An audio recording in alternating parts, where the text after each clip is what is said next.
Hello बच्चों, आज मैं करने जा रहा हूँ 22 जनवरी के इवनिंग शिफ्ट का क्वेश्चन, लिमिट का क्वेश्चन, और जिसके अंदर अननोन पैरामीटर्स फाइंड करने हैं। अननोन पैरामीटर्स जैसे इसके अंदर A B C 3 unknown parameters हैं और मुझे फाइंड करना है A square plus B square plus C square की वैल्यू। तो ए बी सी है इसके अंदर अननोन पैरामीटर्स। अब बात आती है, और राइट हैंड साइड यहाँ पर 2 है, यानी कि फाइनाइट नंबर के इक्वल है। पहली बात, जब भी इस टाइप के क्वेश्चन आ जाए जिसमें 2 अननोन पैरामीटर हों या 2 से ज़्यादा अननोन पैरामीटर्स हों, तो हमेशा सीरीज एक्सपेंशन का सहारा लेना चाहिए। करने को तुम हॉपिटल रूल से भी कर सकते हो, मगर उसमें टाइम ज़्यादा लगेगा। तो कंडीशन क्या है, तुम्हें हमेशा जब 2 या 2 से ज़्यादा अननोन हो तो सीरीज एक्सपेंशन का यूज़ करना चाहिए। अब कंडीशन एक बहुत अच्छी है, यहाँ पर अननोन तो हैं मगर एक a-1 है, इसे लिखने में दिक्कत होगी। c-2, तो एक काम करिएगा, इस अननोन का एक नया नाम लेट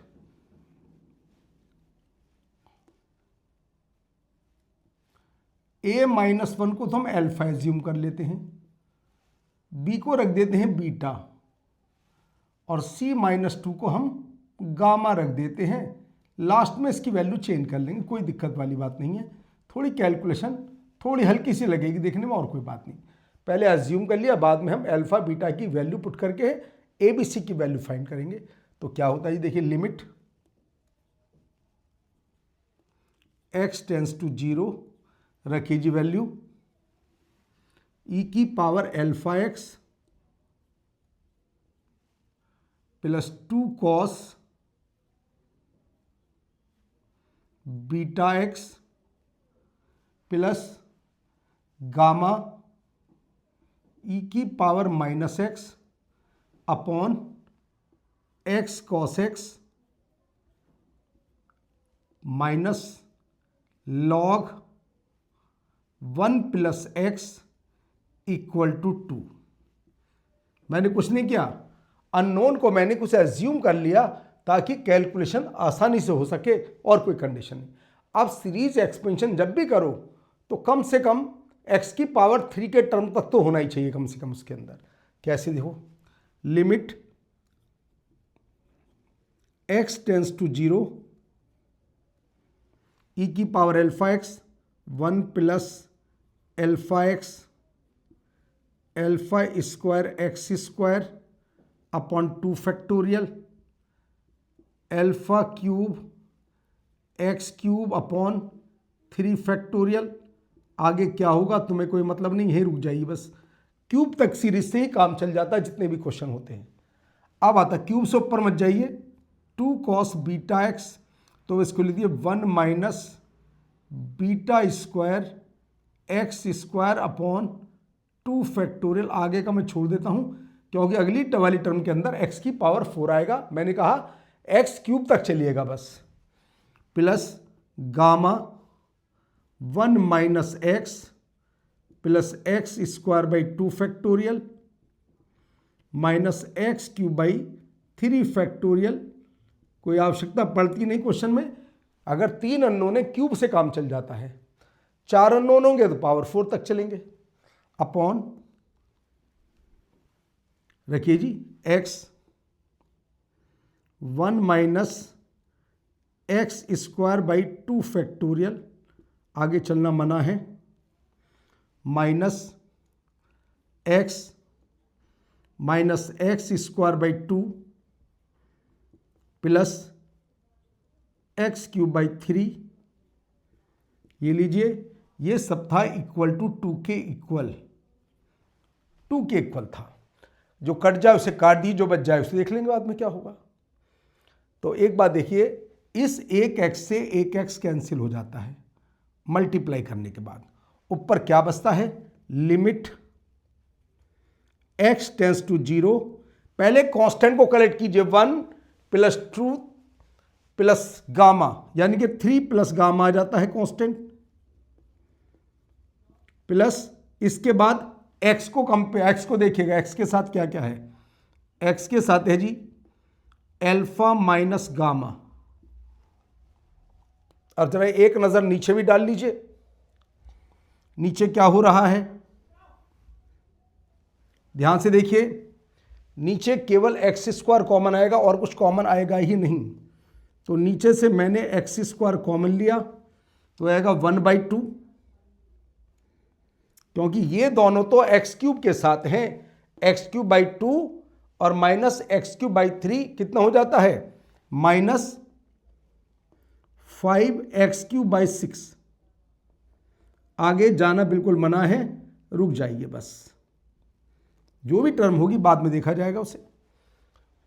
x³ फिर आएगा, x⁴ वाला टर्म आएगा, x⁵ वाला टर्म आएगा। देख लो ध्यान से, x तो कैंसिल हो जाता है, प्लस x²/2 आता है, तो प्लस x²/2, x² कॉमन लिया, -x³/2 और -x³/3 यानी कि -5x³/6 आ जाता है। ध्यान से देख लीजिए, तो इसका मतलब x² से आगे की टर्म हमारे लिए बेकार है, उनका कोई यूज नहीं है।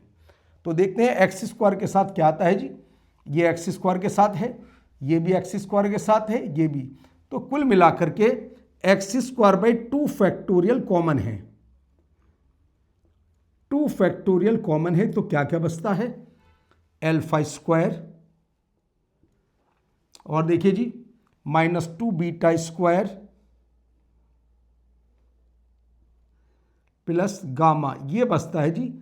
और किस चीज से कोई मतलब नहीं, x³ के साथ क्या आएगा, मुझे इससे कोई मतलब है ही नहीं, क्योंकि डिवाइड करने के बाद क्या बचेगा उसके बाद देख रहा हूं। देख लो ध्यान से बिल्कुल, नीचे x² कॉमन आ गया, तो मुझे x² से ऊपर नीचे डिवाइड करना है। ध्यान से देख लीजिए बिल्कुल टर्म को, पहले मैंने कांस्टेंट को कलेक्ट किया, फिर x वालों को कलेक्ट किया जैसे अल्फा और यहां माइनस गामा, फिर मैंने x² 2 फैक्टोरियल कॉमन लिया, तो α² -2 β² प्लस गामा, ये आ जाता है। x³ के साथ क्या है, मेरा इससे कोई लेना देना नहीं है। अब मैं x² से डिवाइड करने जा रहा हूं ऊपर नीचे। अब क्या आती है फॉर्म, देखिए अब जरा ध्यान से, x² से ऊपर नीचे डिवाइड कर देते हैं जी।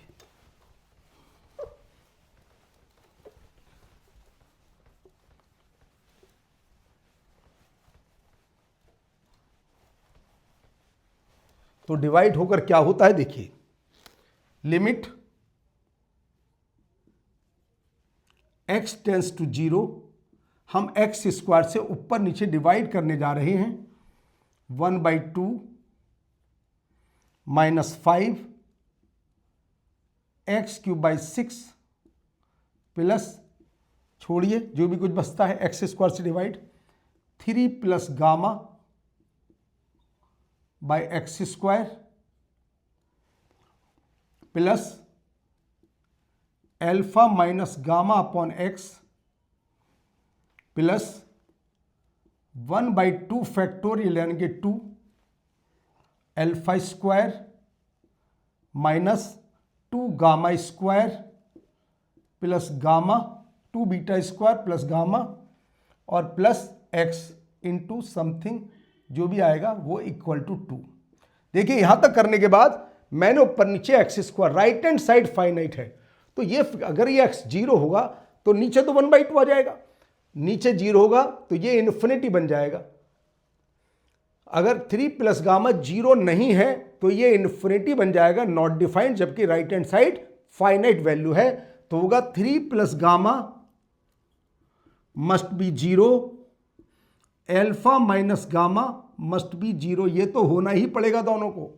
ध्यान से देख लीजिए, 3 प्लस गामा अगर 0 होगा तभी ये 0 बनेगा, लिमिट रखने से पहले ही 0 हो जाएगा, और ये भी 0, क्यों, क्योंकि राइट हैंड साइड फाइनाइट है।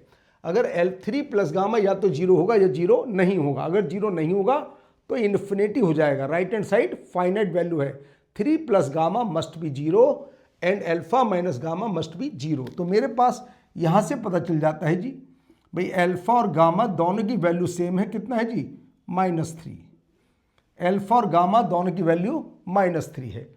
अब ये वैल्यू पुट करने के बाद मैं आगे बढ़ता हूं, थोड़ा सा पुट करने के बाद अल्फा और गामा की वैल्यू रख देता हूं और फॉर्म को थोड़ा आगे बढ़ाता हूं। ऐसे ही कंटिन्यूटी में क्वेश्चन आते हैं, बिल्कुल ऐसे ही क्वेश्चन, अननोन पैरामीटर वाले क्वेश्चन।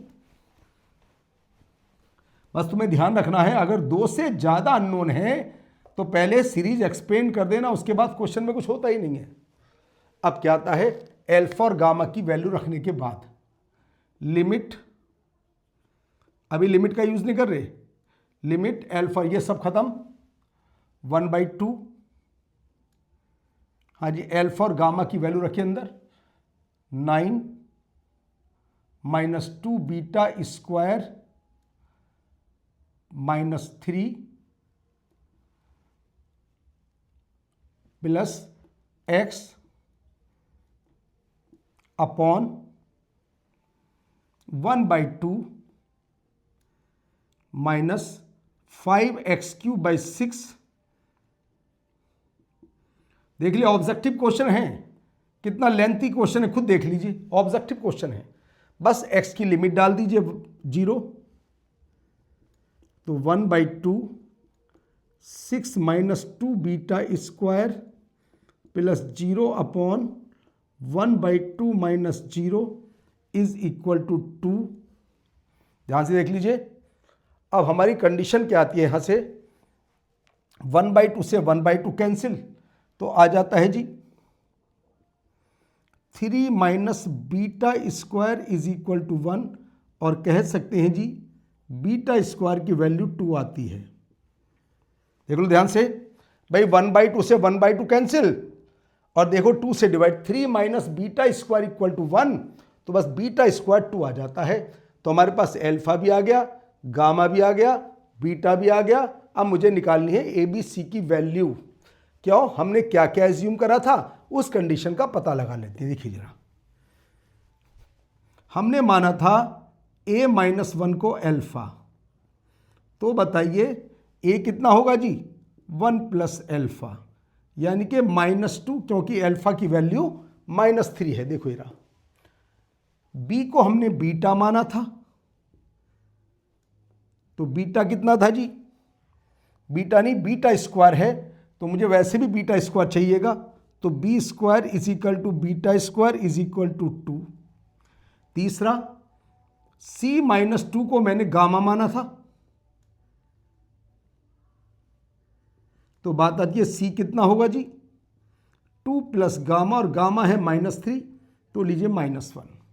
तो मेरे पास एल्फा की वैल्यू आ जाती है, सॉरी a की वैल्यू आ जाती है, b स्क्वायर की वैल्यू आ जाती है, और c की वैल्यू आ जाती है। मुझसे पूछा गया बताओ जी a square plus b square plus c square कितना होगा। देखिए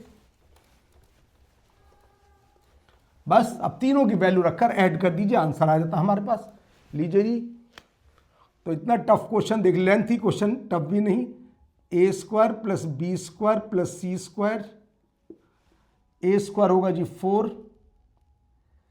बी स्क्वायर होगा 2, और c स्क्वायर होगा 1, तो आंसर आ जाता है 7। तो 3 इज द करेक्ट आंसर।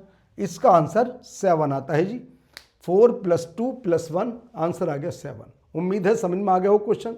बस एक बात ध्यान रखना है, जो मैंने पॉइंट का यूज़ करा, इन सभी क्वेश्चन के अंदर न्यूमरेटर मस्ट बी 0 वाला कॉन्सेप्ट लगाना होता है, क्योंकि राइट हैंड साइड सभी के अंदर मैक्सिमम फाइनाइट देता। अगर इनफाइनाइट देगा तो सोल्व कैसे करेंगे, तो उसके अंदर न्यूमरेटर या तो 0 होगा या 0 नहीं होगा।